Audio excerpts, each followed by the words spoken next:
捌互人叫做全台湾上界水的鱼市场——高雄高山鱼市场，因为这生意无好，厂商小连续退出今年9月大整修，经过3个多月，1个月15重新开幕。这市场增加现捞的鱼货拍卖，也有代替人客料理等等服务。不过有民众反映讲，这卖物件有较贵，除了这以外，环境是真舒适。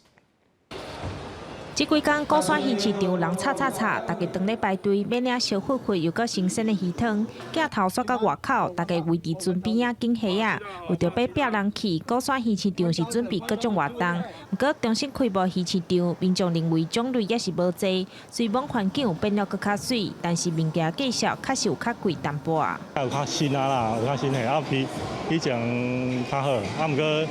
感觉内底卖的物件有较贵些寡。觉得环境干净很多，而且又比较舒服。可是东西就有点贵，比之前有点贵，对。互人合作全台上水高山鱼市场去年开幕，却因为经营无好，今年9月封闭整修，这个月15重新开幕，唔但增加现流鱼货拍卖，嘛调整柜位。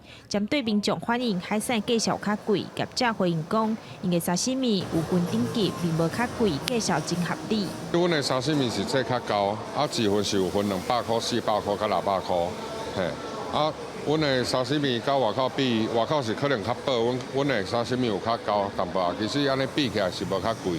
目前高山鱼市场内底拢总有11间店家，假日下晡有现流鱼会拍卖，阁有代客料理服务、活鱼现切等等。高山鱼市场调整过后，嘛会当重新去引领调。记者钟义辉、顾朝阳高雄报道。